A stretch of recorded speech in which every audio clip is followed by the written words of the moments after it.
Feliz y bendecido día.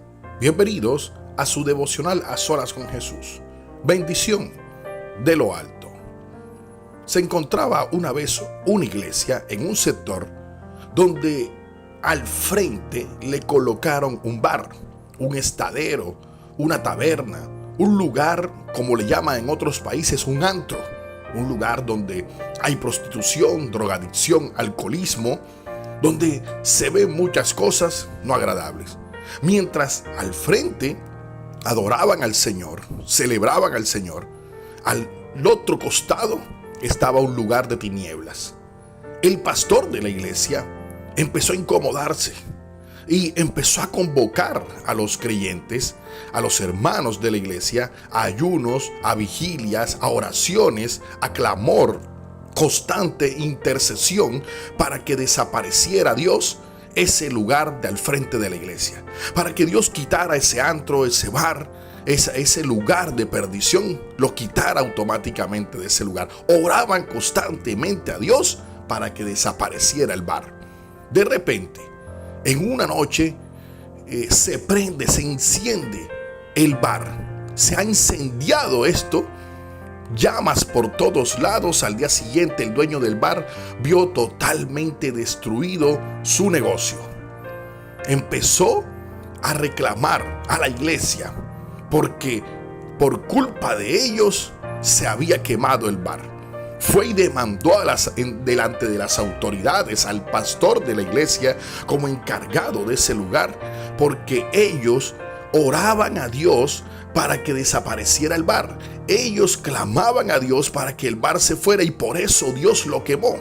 Y delante del juez, esto es lo que explicaba este señor que había demandado al pastor de la iglesia. El pastor de la iglesia no lo podía creer. Decía que cómo es posible que lo demandó a él. ¿Acaso él había quemado el bar? Él nunca había quemado eso. Y él respondía: ¿cómo es posible que usted diga que yo tengo la culpa o que la iglesia tiene la culpa si nosotros no hemos hecho nada? Y seguía diciendo el dueño del bar que por culpa del pastor y por culpa de todos los creyentes que había en esa iglesia, Dios había quemado el bar. El pastor seguía diciendo que Dios no hizo nada y que ellos tampoco hicieron nada.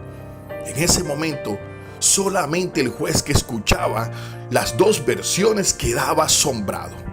En un momento de silencio, el juez se agarraba la cabeza y dijo estas palabras: hoy estoy totalmente asombrado de lo que estoy escuchando. Un incrédulo creyente y un creyente incrédulo. Y si nos vamos a la palabra de Dios en el libro de Juan, en el capítulo 20, después de la resurrección de Cristo, el día en que Cristo resucita, dice la palabra que María Magdalena es la primera que va y se da cuenta que la piedra estaba rodada. Y fue a buscar a Pedro, y con Pedro iba el discípulo que la amaba. Los dos entraron y se dieron cuenta que solamente estaban las ropas y las prendas que Jesús tenía en el momento de que fue sepultado.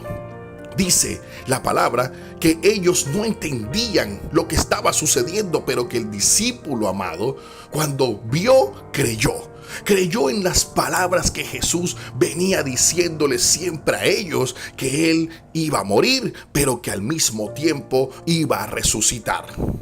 Pero muchos no entendían, o no creían algunas cosas de esto que Jesús decía. Después sigue narrando el capítulo 20 que María Magdalena se le aparecen dos ángeles diciéndole a qué buscaba. Después se le aparece el mismo Jesús, pero ella lo confundió con el jardinero. Pero después él le dice María, y ella reconoce que es Jesús, y ella le dice maestro. Entonces ahí es donde él le dice que no llore, que vaya y le avise a los demás y que no lo toque, porque él todavía no había subido delante del Padre. Por eso María va y se le aparece a los discípulos y le dijo a ellos, pero al mismo tiempo dice que Jesús se le aparece a los discípulos. Pero hay algo especial en este momento. Había un discípulo que no estaba y era Tomás. Pero a los que sí estaban ahí, Jesús no esperó que ellos lo reconocieran.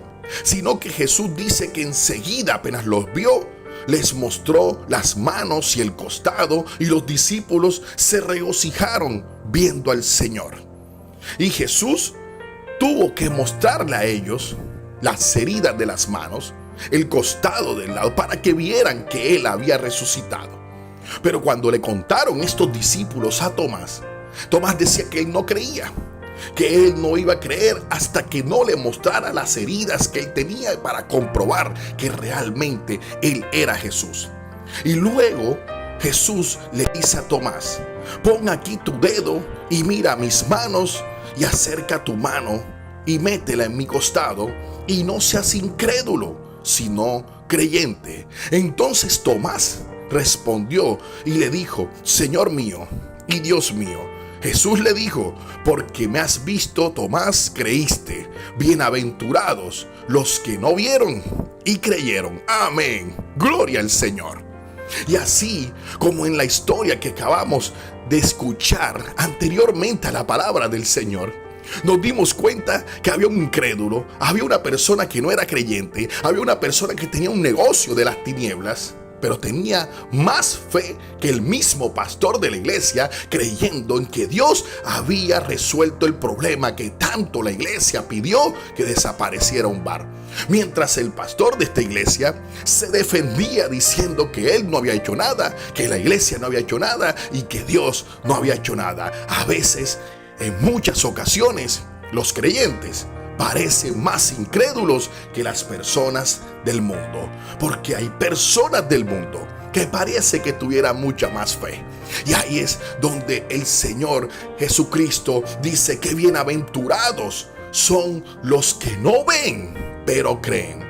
Y ahí es donde la fe entra en nosotros como creyentes. Entra la fe porque ahí Jesús a muchos se les presentó y no les dijo nada, como a Magdalena, que nada más ella cuando lo vio se dio cuenta que era Jesús. Le creyó automáticamente sin que Él le mostrara. A otros les va a mostrar para que crean realmente que Él es Cristo. Y a otros les va a decir: incrédulos, bienaventurados los que no ven y creen. Y hoy esa es la palabra que Dios te quiere dar en esta mañana. Sigue orando, clamando por todas las necesidades que tú tengas. Sigue orando y clamándole a Dios por esa enfermedad que tienes. Sigue orando y clamando a Dios por ese familiar que está en un problema y tú necesitas que Dios haga algo. Sigue orando y clamando por ese sueño que tienes. Sigue orando y clamando por ese problema en tu matrimonio o por ese problema con tus hijos, en tu familia. Sigue orando y clamando, porque Dios va a responder en cualquier momento la necesidad que tienes. Ten fe siempre, cree en lo que Él dijo, así como Él dijo que Él tendría que morir y resucitar, pero muchos no le creyeron y tocó mostrar señales. Hoy Dios lo que necesita es que tú seas un bienaventurado en que nosotros no lo vimos, no estuvimos con Él, no caminamos con Él, pero hoy por medio de la predicación, por medio de que alguien nos contó que Jesús era el camino, la verdad y la vida, lo hemos creído y hoy somos bienaventurados porque sin verlo, sin estar con Él en ese tiempo, hoy creemos que es el Hijo de Dios. Hoy creemos que fue, que resucitó, que se levantó de los muertos, que está a la diestra del Padre y que hoy vive y reina por siempre, y que todo lo que pidamos al Padre en su nombre, Él lo hará. En el nombre poderoso de Jesús, hoy creemos. Y Él lo que quiere es que sean bienaventurados, porque hoy creemos sin necesidad de ver, solamente en que Jesús lo hará. En el nombre de Jesucristo de Nazaret. Amén y amén. Bueno, mis queridos amigos y hermanos, se despide usted su hermano Jairo Consuegra, pastor de la Iglesia Dios de la Profecía. Saludos para todos y ya sabes, hoy sé bienaventurado. En el nombre de Jesús. Bye bye.